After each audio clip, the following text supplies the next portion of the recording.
Hi students, welcome to NEET Aptrix. நம்ம இந்த வீடியோவில் என்ன பார்க்க போகிறோம் அப்படின்னம்னா, காலையில் நம்மளோட ஹெல்த் மினிஸ்டர் சுப்பிரமணியம் அவர்கள் நம்மளுக்கு இம்பார்ட்டன்ட் இன்ஸ்ட்ரக்ஷன்ஸ்லாம் நிறையாது கொடுத்துருந்தாங்க. மீன்ஸ் எப்படி சொல்ல அப்படின்னம்னா, கவுன்சிலிங் ரிலேட்டடான எக்கச்சக்கமான அட்வைஸ் கொடுத்துருந்தாங்க. அது மட்டும் இல்லாமல் இம்பார்ட்டன்ட் பாயிண்ட்ஸ் கொடுத்துருந்தாங்க. அதை தான் இப்போ டீட்டெயில்டாக பார்க்க போகிறோம். வாங்க வீடியோக்குள்ளே போகிறதுக்கு முன்னாடி நம்மளோட நீட் ஆப்பட்ரிக்ஸ் சேனலை சப்ஸ்கிரைப் பண்ணிக்கோங்க. கூடவே இருக்கக்கூடிய பெல் பட்டனை கிளிக் பண்ணிக்கோங்க. அப்போ தான் நம்ம போடக்கூடிய வீடியோ உங்களுக்கு நோட்டிஃபிகேஷனாக வரும். வாங்க வீடியோக்குள்ளே போகலாம். ஃபர்ஸ்ட் ஆஃப் ஆல் பார்த்தீங்க அப்படின்னா, நம்மளுக்கு 92.5% quota and 7.5% quota and management கோட்டாக்கான ரேங்க் லிஸ்ட் நம்மளுக்கு மார்னிங் 10 o'clock நம்மளோட ஹெல்த் மினிஸ்டர் சுப்பிரமணியம் அவர்களை ரிலீஸ் பண்ணியிருந்தாங்க. அந்த ரேங்க் லிஸ்ட்டை பார்த்துட்டு இப்போ எக்கச்சக்கமான பேரண்ட்ஸ் அண்ட் ஸ்டூடெண்ட்ஸ் எக்கச்சக்கமான doubts and calls and messages நிறையா பண்ணிகிட்ருக்கீங்க. உங்களுக்கு தமிழ்நாடு நடத்தக்கூடிய எம்பிபிஎஸ் பிடிஎஸ் கவுன்சிலிங்கில் எந்த ஒரு டவுட்டு அண்டு கைட்லைன்ஸ் உங்களுக்கு ஃபுல்லாக வேணும், காலேஜுக்குள்ளே போகிற வரைக்கும் உங்களுக்கு ஃபுல் கைட்லைன்ஸ் வேணும்னு ஆசைப்பட்டீங்க அப்படின்னா, கீழே டிஸ்கிரிப்ஷன் பாக்ஸில் வாட்ஸ்அப் குரூப் லிங்க் இருக்குது. அதை கிளிக் பண்ணி 299 rupees பே பண்ணிங்க அப்படின்னா உங்களுக்கு ஃபுல் கைட்லைன்ஸ், நீங்கள் காலேஜுக்குள்ளே போகிற வரைக்குமே உங்களுக்கு ஃபுல் கைட்லைன்ஸ் உங்களுக்கு தெளிவாக தரப்படும். அது மட்டும் இல்லை, சாய்ஸ் ஃபில்லிங் ரிலேட்டடான டவுட்ஸ் எல்லாமே உங்களுக்கு கிளாரிஃபை பண்ணப்படும்.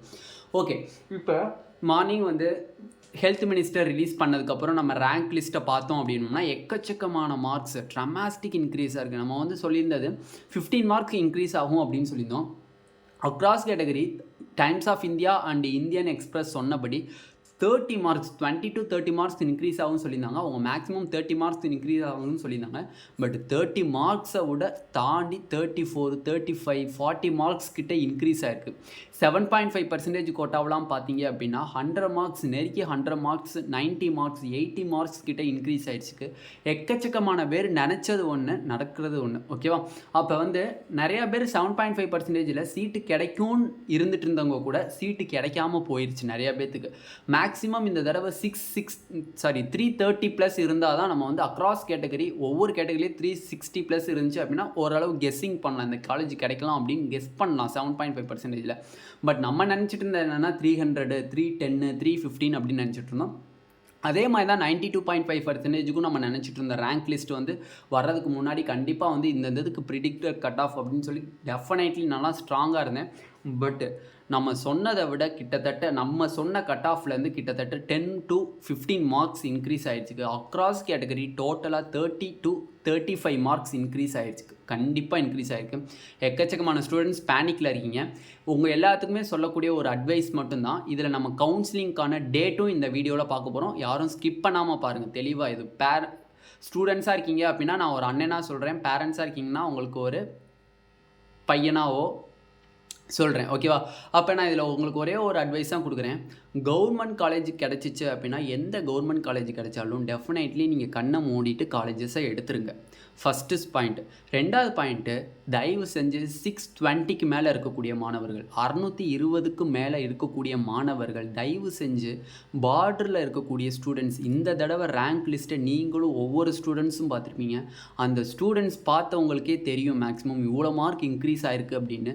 தயவு செஞ்சு உங்களோட கருணையினால் கண்டிப்பாக ஆல் இந்தியா கோட்டாவிலேருந்து நீங்கள் நம்மளுக்கு ஸ்டேட் கோட்டா வழியில் வாங்க. அது மட்டும் இல்லை, ஓசி கேட்டகரின்னு நம்மளுக்கு ஒன்று இருக்குது, ஓப்பன் கேட்டகரின்னு சொல்லி. அதுலேயும் சில மாணவர்கள் ஓப்பன் கேட்டகரியில் நீங்கள் சீட்ஸை ஃபில்லப் பண்ணுங்கள். ஆல் இந்தியா கோட்டா வழியில் நம்மளோட தமிழ்நாட்டில் இருக்கக்கூடிய 700+ கவர்மெண்ட் மெடிக்கல் காலேஜஸ் சீட்டை நீங்கள் ஃபில்லப் பண்ணுங்கள். ஏன்னா எக்கச்சக்கமான பார்டர் ஸ்டூடெண்ட்ஸ் ரொம்ப பாவம். என்கிட்ட காலையிலேருந்து பேரண்ட்ஸ் அண்ட் ஸ்டூடெண்ட்ஸ் அழுதுகிட்டே தான் பேசுகிறாங்க, கிடைக்குமா கிடைக்காதா அப்படின்னு ஒரு சுச்சுவேஷன்ஸோடு பேசுகிறாங்க.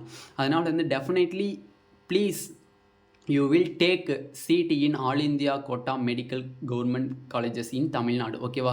தயவு செஞ்சு எடுத்தீங்க அப்படின்னா பார்டரில் இருக்கக்கூடிய மாணவர்களுக்கு ரொம்ப வெரி வெரி வெரி வெரி ஹெல்ப்ஃபுல்லாக இருக்கும். பார்டரில் 550 இருக்காங்க, ஃபார் எக்ஸாம்பிள் பிசியில் 550 இருக்காங்கன்னா கிடைக்காது அப்படின்னு அவங்க ஒரு சுச்சுவேஷனில் இருக்காங்க. பட் நீங்கள் போய் ஜாயின் பண்ணி கட் ஆஃபை டிக்ரீஸ் பண்ணிங்கன்னா அவங்களுக்கு ஒரு சந்தோஷமாக இருக்கும். இன்னொரு தேர்டு விஷயத்தை என்ன சொல்கிறேன் அப்படின்னா, செல்ஃப் ஃபினான்சிங் காலேஜஸில் ஜாயின் பண்ணக்கூடிய ஸ்டூடெண்ட்ஸ் 1க்கு 10 தடவை யோசிச்சு பண்ணுங்கள். லாஸ்ட் இயர் சேர்ந்து எக்கச்சக்கமான பேரண்ட்ஸ் என்னால் ஃபீஸ் கட்ட முடியலன்னு சொல்கிறாங்க.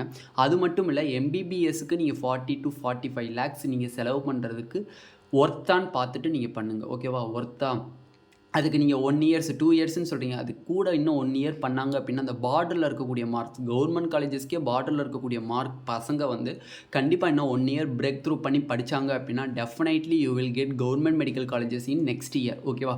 அடுத்த வருஷம் நீங்கள் வந்து கண்டிப்பாக கவர்மெண்ட் மெடிக்கல் காலேஜில் நீங்கள் கண்டிப்பாக சீட் எடுப்பீங்க. ஓகேவா? நார்மலாக பார்டரில் இருக்கீங்க எம்பிசினா ஃபார் எக்ஸாம்பிள் 525 520 அந்த ரேஞ்சில் இருக்கீங்கன்னா கண்டிப்பாக நீங்கள் ரிப்பீட் பண்ணீங்க அப்படின்னா definitely you will get government medical colleges in next year. ஓகேவா? இல்லை சப்போஸ் நான் ரிப்பீட் பண்ணணும்னு நினச்சிங்க அப்படின்னா கண்டிப்பாக டெஃபினெட்லி யூ வில் ரிப்பீட். ஏன்னா வந்து நம்மளுக்கு 40 to 45 lakhs அப்படிங்கிறது நல்லா யோசிச்சுக்கோங்க. நம்ம இப்போ இந்த சுச்சுவேஷனில் கட்ட முடியும்னு நினைப்போம். அங்கிட்டு ஒரு 4 இயர்ஸுங்கிறது நம்மளை யாருக்கும் என்ன நடக்க போகுது அப்படின்னு தெரியாது. அதனால் கண்டிப்பாக கட்ட முடியும்னா ஜாயின் பண்ணுங்கள். அது மட்டும் இல்லை இந்த 40 to 45 lakhs MBBS கட்டுறதுக்கு ஒர்த்தா அப்படிங்கிறதையும் தெளிவாக நீங்கள் பார்த்துக்கோங்க. ஓகேவா? அதை பார்த்துட்டு பேரண்ட்ஸ் அண்ட் ஸ்டூடெண்ட்ஸ் தெளிவாக பண்ணுங்கள். நான் ஒரு பப்ளிக்காக கைட் பண்ணாமல் உங்களுக்கு ஒரு ஸ்டூடெண்ட்ஸாக இருந்தீங்கன்னா ஒரு அண்ணனாகவும் பேரண்ட்ஸாக இருந்தீங்கன்னா ஒரு பையனாகவும் தான் நான் கைட் பண்ணிகிட்ருக்கேன். ஓகேவா? எனக்கு வந்து அந்த ஒவ்வொரு பேரண்ட்ஸ் அண்டு ஸ்டூடெண்ட்ஸ் வந்து லாஸ்ட் இயர் சேர்ந்த ஸ்டூடெண்ட்ஸ் ஒவ்வொருத்தவங்களும் கேட்கும்போது இந்த கஷ்டம் இன்னும் ஒரு பேரண்ட்ஸ்க்கு வந்துடக்கூடாது அப்படிங்கிற ஒரு காரணத்துக்காண்டி தான் சொல்கிறேன். ஓகேவா? ஓகே, காலைல நம்மளோட ஹெல்த் மினிஸ்டர் சுப்பிரமணியம் அவர்கள் கவுன்சிலிங் டேட்டு வந்து ரிலீஸ் பண்ணிட்டாங்க. நம்மளுக்கு எம்சிசி கவுன்சிலிங் வந்து 20th ரிலீஸ் பண்ண போகிறதா நம்மளுக்கு சொல்லியிருந்தாங்க. 20th நாங்கள் ரிலீஸ் பண்ணிட்டாங்க. பட் தமிழ்நாடு வந்து இப்போ நடத்துறதுக்கு இந்த ஸ்பாட்டில் கவுன்சிலிங் நடத்துறது கூட ரெடியாக இருக்காங்க அப்படிங்கிறது காலைல ஹெல்த் மினிஸ்டர் சொல்லிட்டாங்க. அதனால் வந்து கண்டிப்பாக எம்சிசி கவுன்சிலிங் 20th ஸ்டார்ட் ஆச்சு அப்படின்னா 20th கவுன்சிலிங் ஸ்டார்ட் ஆச்சு அப்படின்னா தமிழ்நாடோடைய தமிழ்நாடுனுடைய கவுன்சிலிங் வந்து 25th ஜூலை ஸ்டார்ட் ஆகும்னு சொல்லிட்டாங்க. 25th ஜூலை கண்டிப்பாக ஸ்டார்ட் ஆகும்னு சொல்லிட்டாங்க. அதுக்கு முன்னாடி 22th ஜூலைன்னு சொல்லியிருந்தாங்க. அதுக்கும் ரீசன் வந்து நம்மளோட ஹெல்த் மினிஸ்டர் சொல்லிட்டாங்க. ஆல்ரெடி நம்மளுக்கு எம்சிசி கவுன்சிலிங்லேருந்து 16ஆம் தேதி கவுன்சிலிங்குன்னு சொல்லியிருந்தாங்க.